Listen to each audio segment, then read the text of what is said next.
আসসালামু আলাইকুম প্রিয় দর্শক, আজ আমি আপনাদেরকে শেখাবো কিভাবে সূরা ফিল দিয়ে শত্রুর বিরুদ্ধে তদবির করবেন, যা করলে ইনশাআল্লাহ মাত্র 3 দিনের মধ্যে ফলাফল দেখতে পারবেন। তাই সম্পূর্ণ ভিডিওটি মনোযোগ সহকারে দেখতে থাকুন। এখন আমরা সূরা ফিল সম্পর্কে জানবো। কেন শত্রুকে দমন করতে এই সূরার সাহায্য নেবেন। বন্ধুরা দেখুন, একবার ইয়ামেনের রাজা আব্রাহা ঠিক করলো সে মক্কার কাবাঘর ধ্বংস করে দেবেন। তার সাথে ছিল অনেক অনেক সৈন্য আর বিশাল বিশাল হাতি। এত বড় বাহিনী দেখে মক্কার মানুষজন খুব ভয় পেয়ে গিয়েছিল। কেউ ভাবতেও পারেনি কাবাঘর বেঁচে যাবে। কিন্তু তখন আল্লাহর কুদরত দেখলো দুনিয়া। আকাশ থেকে এলো ছোট ছোট পাখি আবাবিল। তাদের মুখে আর পায়ে ছিল পোড়ামাটির পাথর। এই পাখিরা সেই বিশাল সৈন্যদের উপর পাথর ফেলতে লাগলো। যেখানে পাথর পড়লো সেখানেই তারা মরে গেল। বিশাল বাহিনী এক মুহূর্তেই শেষ হয়ে গেল। এই ঘটনা আল্লাহ কুরআনে রেখেছেন সূরা ফিল নামে, যাতে মানুষ বোঝে যে আল্লাহ কাবা রক্ষা করতে পারেন। তিনি চাইলে আপনার শত্রুকে ধ্বংস করতে পারেন। তাই আমরা আজকের এই তদবির প্রয়োগ করব এবং আমল করে আমরা আমাদের শত্রুকে ধ্বংস করতে পারবো ইনশাআল্লাহ। কিভাবে করবেন, আপনার করণীয় কি, বিস্তারিত জানিয়ে দিচ্ছি এই ভিডিওতে। দেখুন, এই তদবির তাদের জন্য যাদের উপর শত্রু জুলুম করছে বা অন্যায়ভাবে কষ্ট দিচ্ছে।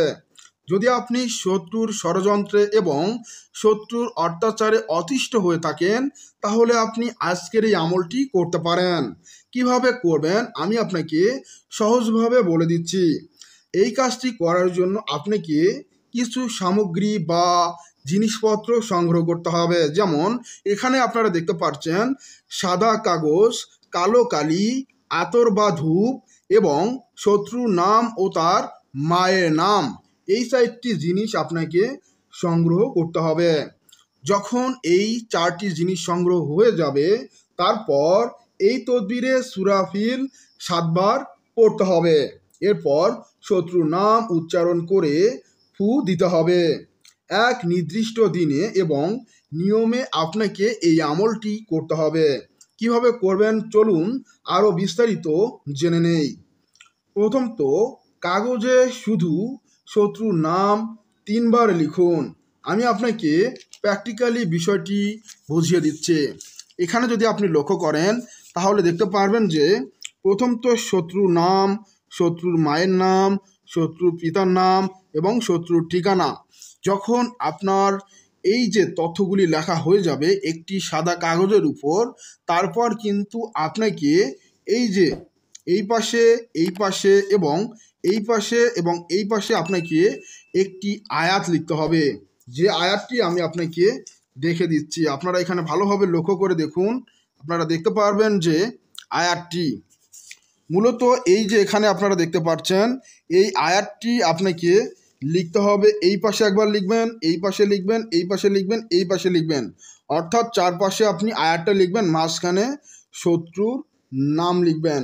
আর এটা হচ্ছে আপনি 3 টুকরো কাগজে 3 বার লিখবেন, ঠিক আছে? যেমন এক টুকরো, তারপর আর এক টুকরো, তারপর আর এক টুকরো, এইভাবে 3 টুকরো কাগজে আপনি লিখে নেবেন। আর অবশ্যই যখন আপনি এই যে তাবিজটি লিখবেন অর্থাৎ তদবিরটি লিখবেন, তখন কিন্তু আপনাকে এর পাশাপাশি একটা আমল করতে হবে। যে আমলটা হলো যে দেখুন, আপনি এটা কখন করবেন, এটা আপনাকে করতে হবে যে রাতের দিকে করতে হবে।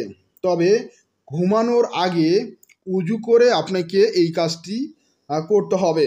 আর কাজটি করার আগে আপনাকে 3 বার দরুদ শরীফ পাঠ করতে হবে এবং এই কাজটি শেষ করার পরেও আপনাকে 3 বার দরুদ শরীফ পাঠ করতে হবে। আপনাদের সুবিধার জন্য আমি দরুদ শরীফ বাংলায় স্ক্রিনের মধ্যে পিন করে দিলাম, আপনারা এখান থেকে জেনে নেবেন, ঠিক আছে? তারপর আপনাকে যে কাজটি করতে হবে, 7 বার সূরা ফিল আমি আপনাদের সুবিধার জন্য স্ক্রিনের মধ্যে বাংলায় সূরা ফিল পিন করে দিলাম, যাতে আপনারা প্রত্যেককেই বাংলা উচ্চারণের মাধ্যমে সূরা ফিল উচ্চারণ করতে পারেন। আপনাদেরকে 7 বার সূরা ফিল প্রত্যেকবার সূরা ফিল পড়ার পর শত্রুর নাম নিয়ে বলতে হবে, হে আল্লাহ, এই সূরার বরকতে অমুকের ছেলে অমুকের সব পরিকল্পনা ধ্বংস করে দাও। এখন যদি তাকে আপনি বান মারতে চান, তাহলে এটা বলবেন যে, হে আল্লাহ, এই সূরার বরকতে অমুকের ছেলে অমুককে ধ্বংস করে দিন, বলে এই তাবিজের উপর ফু দিবেন। এইভাবে আপনাকে 7 বার পাঠ করে 7টি ফু দিতে হবে এবং এটা ভাঁজ করে নিতে হবে। ভাঁজ করে নেওয়ার পর আপনাকে কিন্তু আরেকটি 3টি তাবিজ লিখতে হবে। আরেকটি তাবিজ আপনি করবেন কি, সুন্দর করে এইভাবে একইভাবে ভাঁজ করে নেবেন 7 বার পরে 7টি ফু দিয়ে, ঠিক আছে? এভাবে আপনি পরপর 3টা তাবিজ সুন্দর করে 3 × 7 = 21 বার পড়বেন, ঠিক আছে? তো 7 বার করে পাঠ করে ফু দিবেন এবং ভাঁজ করে নেবেন। আবার আরেকটিতে 7 বার করে ফু দিবেন, ভাঁজ করে নেবেন। আবার একটিতে 7 বার করে ফু দিবেন, ভাঁজ করে নেবেন। এভাবে যখন এই কাজটি সম্পূর্ণ হয়ে যাবে, তারপর আপনাকে এমন স্থানে রাখতে হবে শত্রুর বালিশের নিচে, ঠিক আছে?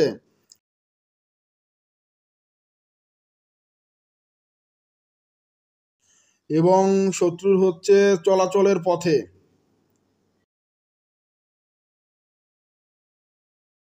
শত্রুর গৃহে, অতি গোপনের সহিত এই 3টি স্থানে আপনি তাবিজটি রেখে দেবেন। চেষ্টা করবেন এই যে গৃহে রাখার তাবিজটি চুলার মধ্যে পুঁতে রাখা, ঠিক আছে? যদি আপনি চুলার মধ্যে পুঁতে রাখতে পারেন, তাহলে এই তাবিজের কার্যকারিতা আরও দ্বিগুণ বেড়ে যাবে। আর আপনি উক্ত নিয়ম অবলম্বন করে এই তাবিজটি লিখবেন। আজকের এই আমলটি কোন দিন কোন সময় আরম্ভ করলে দ্রুত ফলাফল পাবেন? বন্ধুরা দেখুন, যে কোনো সোমবার, বৃহস্পতিবার বা শুক্রবার রাতে শুরু করুন। কেননা এই দিনে যদি আপনি আমল শুরু করেন এবং তদবিরের প্রয়োগ করেন, তাহলে এর কার্যকারিতা বৃদ্ধি পাবে। একটানা 3 রাত পর্যন্ত আপনাকে সূরা ফিলের এই আমলটি করতে হবে। দেখুন, আপনি যখন 3টি তাবিজ লিখে আপনার সামনে রাখবেন এবং সূরা ফিল 7 বার পাঠ করে প্রতিবারে শত্রুর নাম নিয়ে আপনাকে তাবিজের উপর ফু দিতে হবে। এভাবে 21 বার উচ্চারণ করে 21টি ফু দেবেন তাবিজের উপর এবং রেখে দেবেন।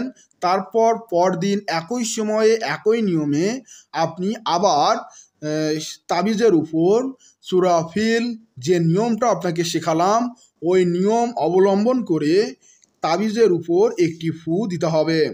এভাবে পরপর 7 বার উচ্চারণ করে 7টি ফু, এভাবে পরপর 3টি তাবিজের উপর 3 × 7 = 21 বার পাঠ করে ফু দিতে হবে।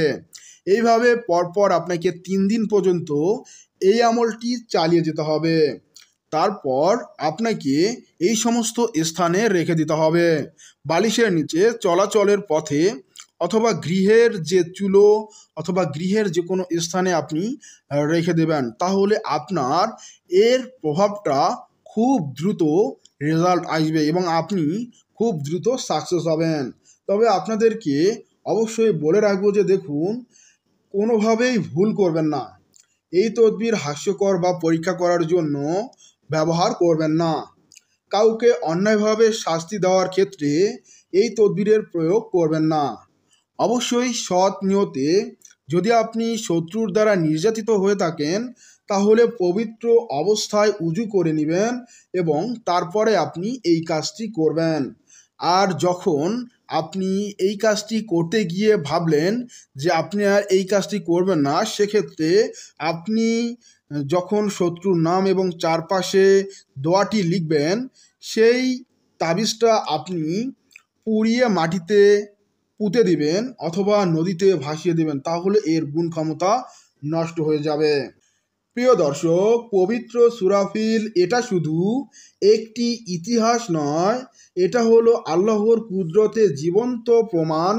যাকে কেউ থামাতে পারে না, তাকে আল্লাহ এক মুহূর্তেই ধ্বংস করে দিতে পারেন। এই সূরা আমাদের শেখায় দুনিয়ার কোনো শত্রুই আল্লাহর চেয়ে বড় নয়। আপনার যদি কষ্ট থাকে, শত্রুর জুলুমে দম বন্ধ লাগে, তাহলে আপনি এই সূরা দিয়ে আল্লাহর কাছে সাহায্য চাইতে পারেন। আমার যেন সব সময় বুঝি আল্লাহই আমাদের রক্ষা করার মালিক। আমাদের চেষ্টা শুধু এটাই, তার উপর ভরসা রাখা। ও নিজের আমল ঠিক রাখা। আজ আমরা প্রতিজ্ঞা করি আল্লাহ তাআলার দেয়া এই কোরআনের আয়াত দিয়ে নিজের আত্মরক্ষা করব, আর কাউকে কষ্ট দেওয়ার জন্য নয়, বরং নিজের কষ্ট দূর করার জন্য এই আমল করব ইনশাআল্লাহ। আপনি যদি নিরুপায় হন, অসহায় বোধ করেন, মানুষের দ্বারা কষ্ট পান, তাহলে এই সূরাটি পড়ুন, কান্নাকাটি করে আল্লাহকে ডাকুন। নিশ্চয় তিনি সব কিছু শোনেন, জানেন এবং ঠিক সময়ে জবাব দেন। আল্লাহ আমাদের সবাইকে শত্রুর হাত থেকে রক্ষা করুন। তিনি যেন আমাদের ঈমান ঠিক রাখেন, কুরআনের আলোয় জীবন চলতে সাহায্য করেন। আমিন। সবাইকে ধন্যবাদ। আসসালামু আলাইকুম ওয়া রাহমাতুল্লাহি ওয়া বারাকাতুহু। সকলে ভালো থাকবেন, সুস্থ থাকবেন। খোদা হাফেজ। আর আমার জন্য দোয়া করবেন।